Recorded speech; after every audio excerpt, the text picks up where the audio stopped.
ating pasalubungan ng isang masigabong palakpakan para sa kanyang espesyal na mensahe, ang ating NCCA Ambassador for the Arts at Miss Universe 2018, Binibining Catriona Gray.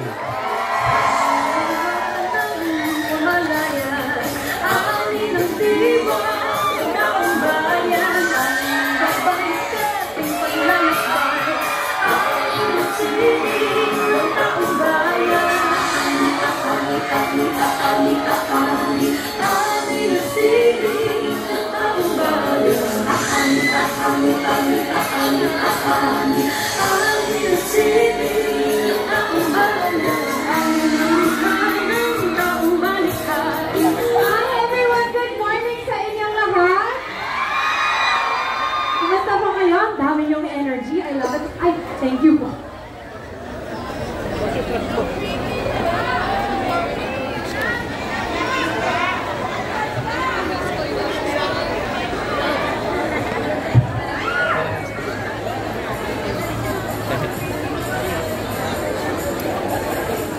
Ayan. Thank you so much to the NCCA Executive Director, Dr. Eric Derudo. Also, I would love to acknowledge Commissioner for the Subcommission of the Arts, Sir Arvin Villalon. And also to the Chairman sa Commission ng Wikang Pilipino, Dr. Arthur Casanova. And also to the heads of our NCCA programs at po sa inyong lahat. Good morning po. It is such a pleasure to be back for the 6th year as the Arts Ambassador for the NCCA.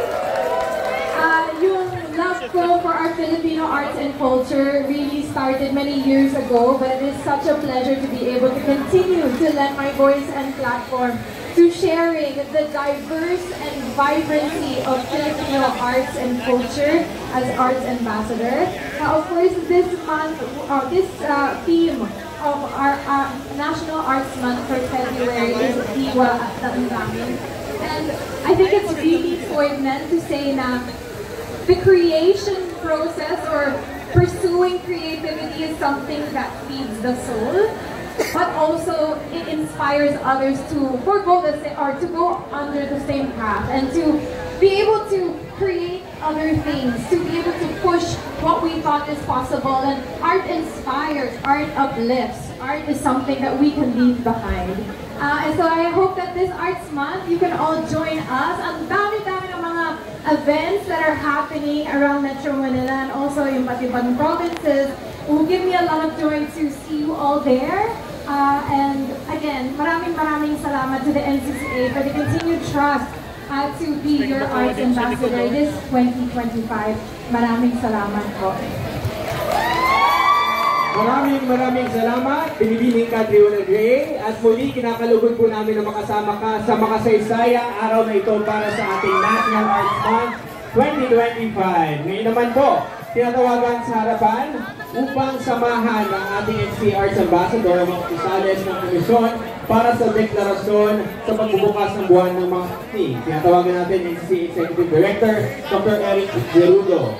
Deputy Executive Director for Administration and Support Services, Binibining Marichu G. Teliano.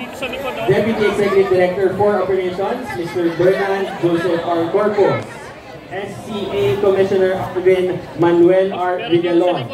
Ang ating mga SCA Committee Heads, Lordino Vergara. For SITMA, Ibanez. For Architecture, Landscape Architect, Kat Desiree Nadal. For Dramatic Arts, Mr. Edward Perez. For Literary Arts, Mr. Niles Jordan D. Braids. For Visual Arts, Mr. Dennis E. Montera. At mula naman sa Komisyon sa Wikang Filipino, Dr. Arthur Casanova. Hello, boss.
formal na buksan ang National Arts Month 2025.